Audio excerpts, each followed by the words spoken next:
मैं उसे खुद से दूर करते हुए बोली। उसने मेरी बात न सुनी और मुझे गोद में उठाकर छत पर ले आया और ज़मीन पर लेटा दिया। छत पर अंधेरा था, आसमान पर बादल थे। अब 1 घंटे बाद लाइट आएगी और 1 घंटे तक हम दोनों खूब करेंगे। वजाहत मेरे पास लेट कर बोला और अपना हाथ मेरी पतलून के अंदर किया और मेरी कश्ती पर रख दिया। मेरी कश्ती पर खावर अंकल ने दवाई लगाई हुई थी। अगर वजाहत मेरी कश्ती की सैर करता तो मेरी कश्ती फिर से खुल जाती और खावर अंकल फिर से मुझे असियत देते। क्या बात है भाभी, आज आपकी कश्ती बहुत ठंडी पड़ी हुई है। लगता है आज आपकी कश्ती की सैर करवाने का दिल नहीं है। सच बताऊं तो मेरा भी अभी चप्पू खड़ा नहीं हो रहा, क्योंकि दिन के वक्त में भी बहुत ज़्यादा आपके साथ कर दिया था। आपको फ्री करवाने के चक्करों में मेरा चप्पू थक गया है। अब मुझे भी कुछ घंटे आराम करने पड़ेंगे, लेकिन मैं आपके साथ खेलूंगा ज़रूर। वजाहत मेरी कश्ती के ऊपर हाथ फेरते हुए बोला। मैं खाली नज़रों से आसमान की तरफ देखने लगी। मेरे रोकने से ना उसने रुकना था और ना ही मैं कुछ बोल पाती, इसलिए मैं अपने ख्यालों में खो गई।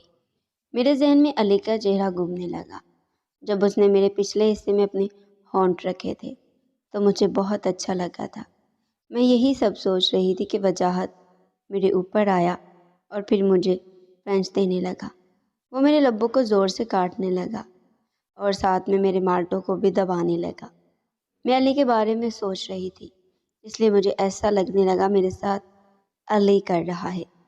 मैं उसे महसूस करने लगी और मुझे मज़ा आने लगा। लगता है कोई आ रहा है। वजाहत को किसी के कदमों की आहट सुनाई दी। वह जल्दी से मेरे ऊपर से हटा और तंदूर के पीछे छुप गया। मैंने भी जल्दी से अपने कपड़े ठीक किए और सीधी होकर बैठी। मुझे लगा मेरी सास आई होगी, क्योंकि एक वही थी इस घर में जिनको मेरा कुछ एहसास था या मेरे बारे में भी कुछ सोचा करती थी। सीढ़ियाँ चढ़कर जब मेरे जेठ अमाद ऊपर आए तो मैंने गहरा लंबा सांस लिया। मैं समझ गई कि वो भी रात की तरीकी का फ़ायदा उठाकर मेरी मारने आए हैं। अच्छा है वो मेरी मारने की कोशिश करें और वजाहत उन्हें ऐसा करता देख ले। फिर दोनों भाइयों के दरमियान लड़ाई हो जाएगी और ये बात घर में सबको मालूम हो जाएगी कि दोनों भाई अपनी मजबूर भाभी का नाजायज़ फ़ायदा उठाकर उसे इस्तेमाल कर रहे हैं और फिर मेरी दोनों से जान छूट जाएगी। मैं मन ही मन में सारे मंसूबे बनाने लगी। मुझे यकीन था जो मैं सोच रखा है वैसा ही होगा। जेठ जी के हाथ में टॉर्च थी। उन्होंने मुझे ज़मीन पर बैठा हुआ देख लिया और मेरे पास चले आए। लगता है मेरी प्यारी भाभी जान अकेले में बोर हो रही हैं, लेकिन मैं उनकी बोरियत दूर करने आ गया हूँ। वो मेरे सामने बैठते हुए बोले। मैं उनसे दूर जा बैठी तो वो मेरी गोद में आकर बैठ गए और मेरे गाल खींचने लगे। काश तुम मेरी बीवी होती तो मुझे तुमसे छुपकर कबड्डी खेलने की सलाहियत पेश ना आती। मैं सबके सामने तुम्हारे साथ कबड्डी खेल लेता और मुझे किसी का डर भी ना होता। अमाद मेरे चेहरे से हाथ चलाते चलाते मेरे सीने पर आ गए और हैरत से मेरे माल्टों पर हाथ फेरने लगे। मैंने उनके सीने पर हाथ रखकर उन्हें दिखाकर गिरा दिया और उठकर भागने की कोशिश करने लगी, मगर मेरे जेठ जी ने मुझे पाँव से पकड़कर ज़मीन पर गिरा दिया। मैं मुंह के बल ज़मीन पर जा गिरी और मेरे ऊपर लेट गई। कहने लगी, दिल तो कर रहा है अब भी तुम्हें घोड़ी बना दूँ और तुम्हारी खूब लूँ, मगर नीचे सब मौजूद हैं, इसलिए मुझे सब्र करना होगा।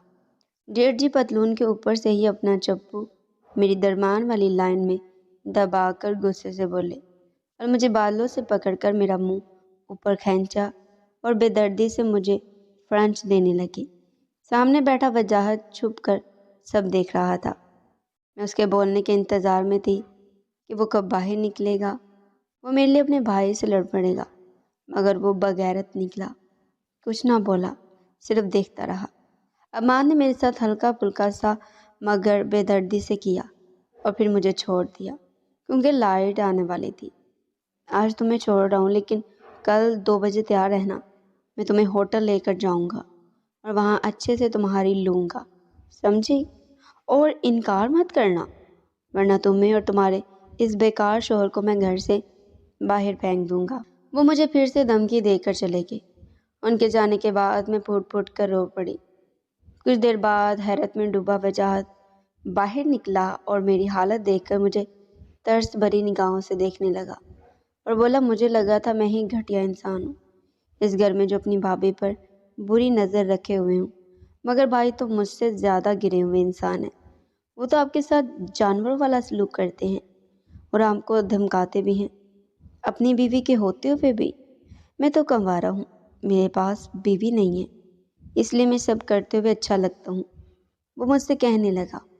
وجاہت کو اپنا سلوک میرے ساتھ اچھا لگ رہا تھا اور عماد کا سلوک میرے ساتھ جانوروں والا لگ رہا تھا۔ میں نے اپنے آنسو پونچھے اور روٹیاں لگانے لگی۔ وجاہت ابھی بھی حیرانی میں کھڑا تھا۔